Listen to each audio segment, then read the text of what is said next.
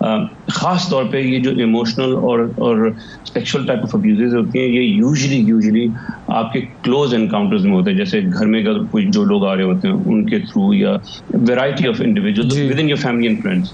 تو اگر وہ بچہ تھوڑا گھبرا رہ جاتے ہوئے ان کے پاس, یا it's reluctant to go, just sit down and have a chat. کبھی کسی کو پش نہ کریں کہ وہ کسی کی زبردستی گود میں جا کے بیٹھے یا زبردستی کسی کو گلے ملے. تو it's very important to kind of observe these things جو بچہ اپنے بیہیویئر میں دکھا رہا ہے آپ کو.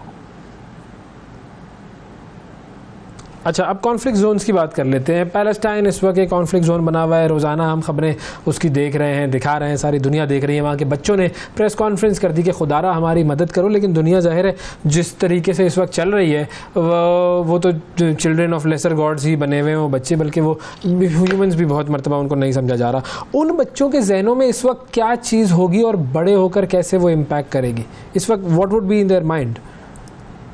دیکھیے اس وقت they are in a complex situation. Not only are they in a conflict zone, the people of Palestine generally, and actually 50% of more than 50% of them are children, are being deprived of basic necessities. ان کا پانی روک دیا گیا ہے, food aid نہیں آ رہا, they're not getting medicines. جو ان کو انجریز ہو رہی ہیں وہ بھی بغیر کبھی کبھار اینستھیٹک کے ٹریٹ ہو رہی ہیں. تو they going through multiple traumas. یہ انپریسیڈنٹڈ ٹراما ہے, اس کے بارے میں ڈسکس کرنا بھی ابھی ول بی کمپلیکس, کیونکہ اتنے ملٹیپل ٹراما سے وہ بیچارے ایکسپوز ہو رہے ہیں. بڑے ہوتے ہوئے naturally they will be very damaged in their personality. there'll be an element, جس ہم نے پہلے بات کری کہ مینٹل ہیلتھ کے ایلیمنٹس بھی ہو سکتے ہیں. there'll be an element of reciprocity, کہ یہ ریسیپروکل ریونج ہیٹریڈ ڈیولپ کرنا ہے, کہ you kind of creating a whole generation full of hate, which makes things more difficult for future times to come. اور بہت ہی کمپلیکس اس کو طریقے سے ہینڈل کرنا ہوگا دنیا کو, جو کہ ابھی تک کر نہیں رہی ہے. تو my heart goes out to them, my heart goes out to the people of Palestine. اس میں ایک اور اینگل بھی ہے. بالکل جی ایک اور اینگل بھی ہے.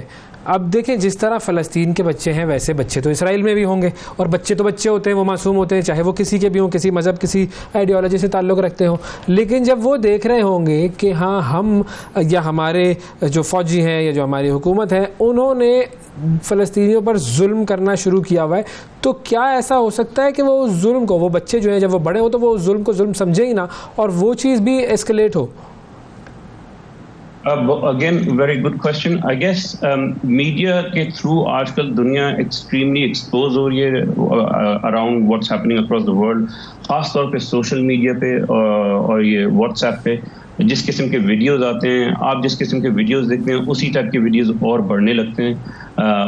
ہر آدمی, ہر ایریا, ہر جو گروپ ہے وہ اپنے ٹائپ کے ویڈیوز بنانے لگتا ہے.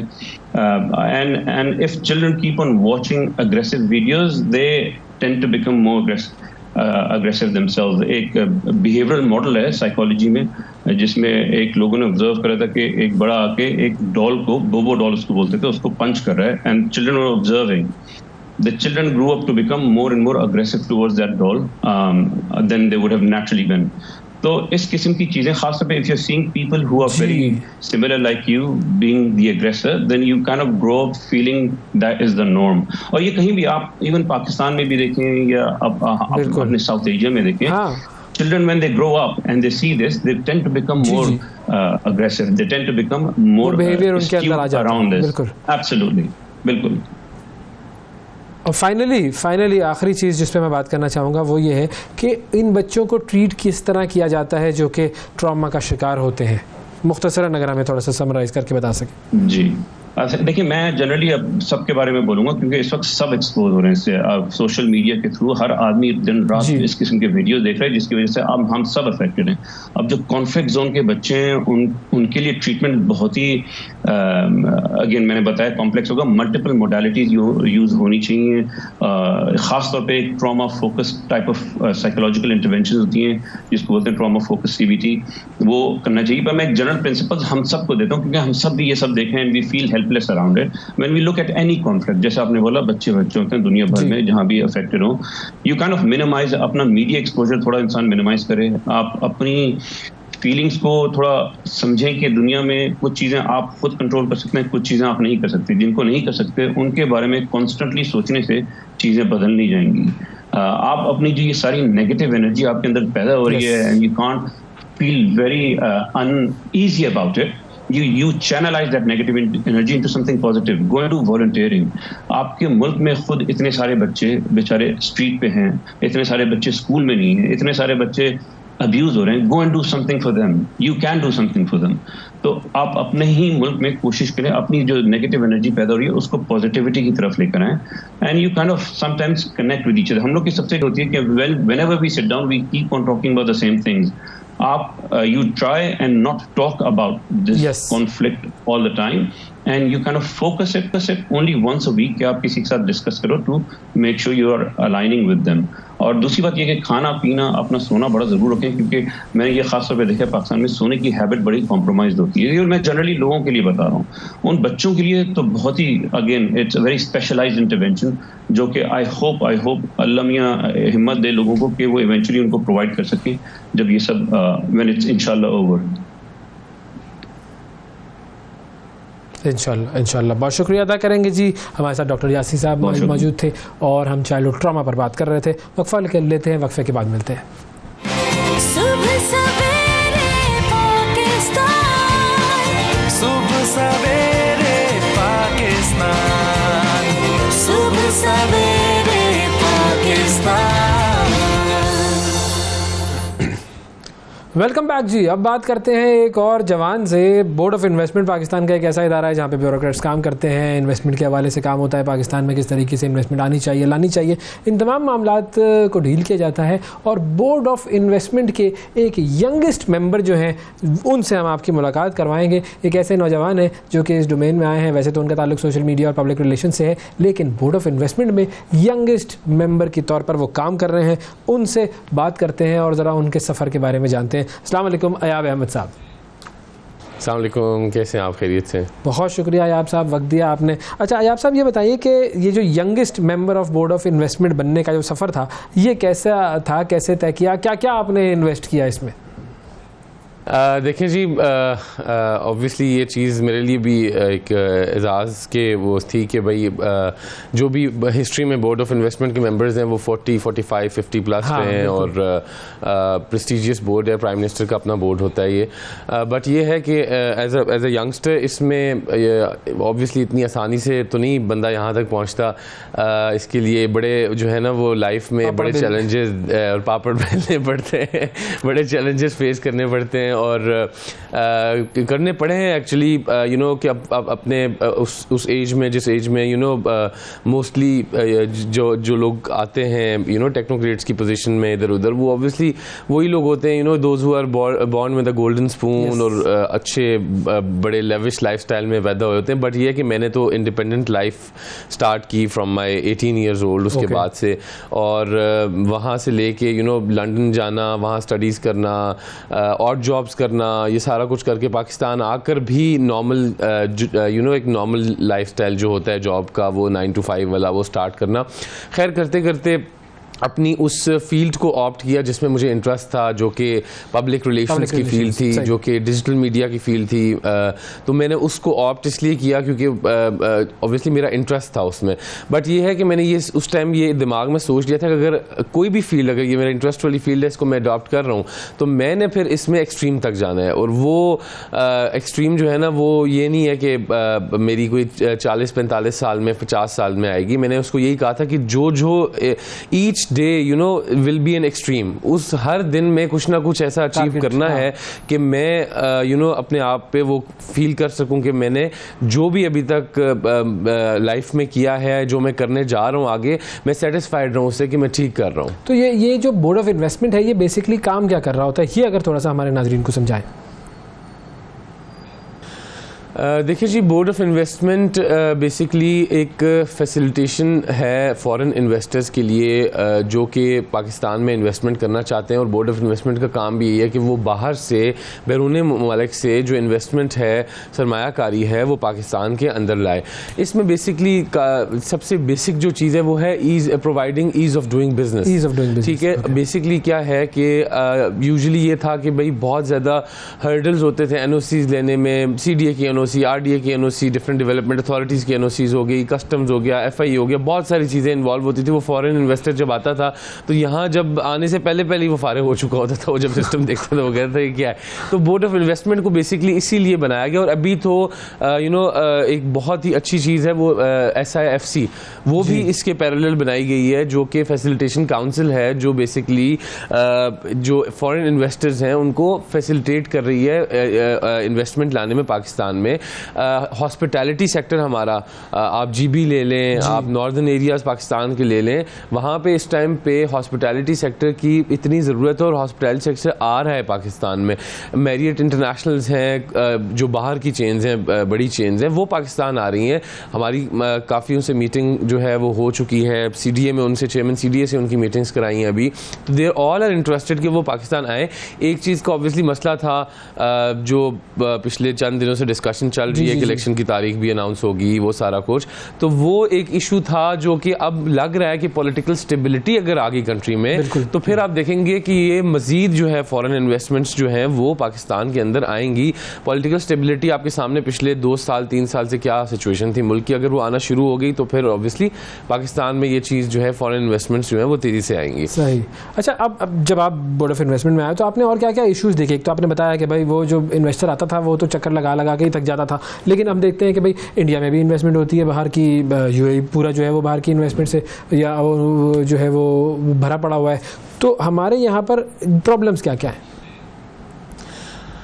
دیکھیں یہاں پہ سب سے بڑا جو ایشو ہمارا جو ہم فیس کر رہے تھے, جو کہ ابھی وی آل آر ہوپ فل کہ ابھی کافی حد تک وہ چیز امپروو کر رہی ہے, کرنے جا رہی ہے ایس آئی ایف سی کے تھرو بھی, پلس یہ کہ اداروں میں بھی تھوڑی بہتری آ رہی ہے. بٹ جو ایشوز بیسک ایشوز وہ کیا تھے؟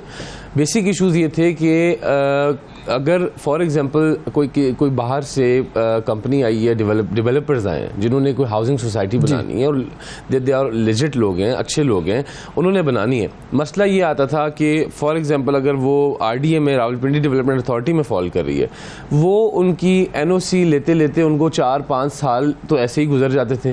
لوگ انویسٹمنٹ کرتے تھے, لوگ انویسٹمنٹ کرنے کے بعد پتہ چلتا تھا جی کہ این او سی تو ہے ہی نہیں, تو این او سی ہے ہی نہیں, اور اس کے سال بعد یہ پتہ لگے جی این او سی ملنی بھی نہیں ہے.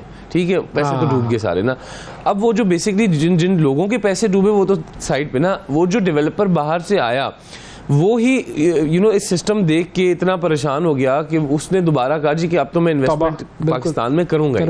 تو وہ بیسکلی یہ تھا کہ جو یہ میں نے ایک ایگزامپل ادارے کی ایگزامپل دی, ڈیولپمنٹ اتھارٹی کی ایگزامپل دی, اسی طرح بہت سارے ایسے ادارے تھے جہاں پہ این او سیز لینے میں ہی ایشوز تھے نا. بیسک چیز ایک این او سی ہوتی ہے, نان آبجیکشن سرٹیفکیٹ, وہ ہی نہیں مل رہا تھا, اور وہ ملتے مطلب فار ایگزامپل وہ لینے کے لیے آپ کو پتہ نہیں کتنا دینا پڑتا تھا اور سارا کچھ طرح. تو وہ اگر ایک بیس ہی خراب ہوگی جب این او سی لینے کی, تو آگے تو پھر آپ وہ انویسٹر جو ہے, چاہے وہ ایک برٹشر ہے, چاہے وہ کہیں کبھی باہر کا بندہ ہے, وہ کیسے پاکستان میں وہ کس موٹیویشن کے ساتھ آئے گا, کیا انویسٹمنٹ کرے گا جب اس کو ایک بیس ہی نہیں پرووائڈ کی جا رہی. جس کے لیے ابھی میں ابھی تو کیئر ٹیکر گورنمنٹ ہے, میں ان سے بھی ریکویسٹ یہ کروں گا, میں اس چیز کو پٹ اپ بھی کریں گے ہم لوگ, کہ ایک ون ونڈو آپریشن تو تھوڑا سا بورڈ آف انویسٹمنٹ کے تھرو اسٹارٹ ہوا ہے, پر اس کو تھوڑا سا ایکسپینڈ کر کے ابھی جس طرح کیپٹل ڈیولپمنٹ اتھارٹی ہے اس نے ایک بہت اچھی چیز سٹارٹ کی ہے کہ اس نے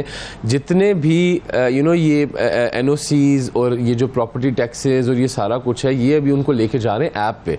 وہ ایپ کے تھرو آپ پراپرٹی ٹیکس دیں گے, وہ ایپ کے تھرو آپ ہر چیز اپلائی کریں گے. ایون اگر آپ نے بلڈنگ کنٹرول کے تھرو جانا ہے اور آپ نے وہ اپنا نقشہ اپروو کرانا ہے, وہ بھی وہ ایپ کے تھرو اس میں ایل او پیز اور نقشے پڑے ہوں گے. وہ نقشے جو ہیں وہ وہاں سے آپ اٹھا کر چوز کر کے اس کی پرائس ہوگی, وہ آپ وہیں پے کریں, وہ اپروو کرائیں, جو جس کے لیے اللہ معاف کرے آپ کو رشوت دینی پڑتی تھی 30-35 لاکھ روپیہ 40 لاکھ روپیہ.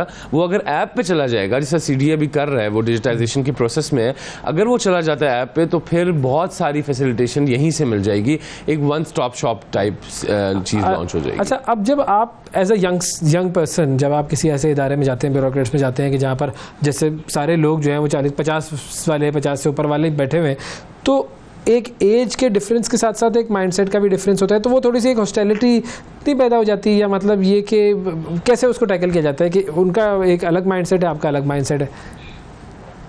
دیکھیں آبویسلی اس بہت ہر قسم کے لوگ, مطلب میں پچھلے 4-5 سال سے اسی فیلڈ میں ہوں اور انہی لوگوں سے میرا انٹریکشن ہو رہا ہے.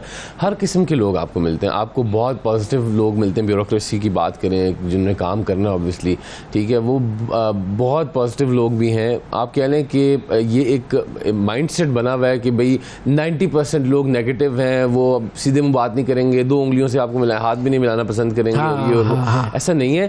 10% لوگ ایسے ہیں جن کو 90% سمجھا جا رہا ہے, وہ ایکچولی 10% لوگ ہیں ایسے جو اپنی سیٹ پر جو ہے وہ بڑے زور و شور سے بس بیٹھے ہوئے ہیں کہ ہم جو ہے افسر ہیں, افسر شاہی میں ہیں, اور وہ جو ہے نا ان کا کوئی موڈ نہیں ہے کہ عوام کو فیسیلیٹیٹ کریں وہ. بٹ 90% لوگ بہت اچھے آ رہے ہیں. ینگ لاٹ جو آ رہی ہے نئی, وہ بہت اچھی آ رہی ہے. پلس مجھے جو ہے, مجھے ایس سچ اپنی بات کروں تو مجھے کوئی مسائل کا سامنا ایس سچ نہیں کرنا پڑا. صرف مجھے نہیں, میں نے بلکہ جن آفیسرز کے ساتھ کام کیا ہے, 1 سال میں نے چیف سیکرٹری پنجاب کے ساتھ کام کیا, میں نے ان کو I've seen him working. اب چیف سیکرٹری کے ٹائم پہ کہ انہوں نے خود مجھے کہا جی کہ مجھے ایک ایسا کمپلینٹ ریڈریسل سیل چاہیے جو کہ پورے پنجاب کی کمپلینٹس میں خود دیکھوں. مطلب مجھے بتایا کہ ایک چیف سیکرٹری یہ سوچ رہا ہے, تو ہم لوگ اکثر وہ اسی کمپلینٹ ریڈریسل لانچ کرنے کے بعد میں نیچے کمنٹس پڑھتا تھا نا, لوگ بڑی کہ افسر ہے, شیروانی پہن کے آ جاتا ہے, یہ ہے وہ ہے.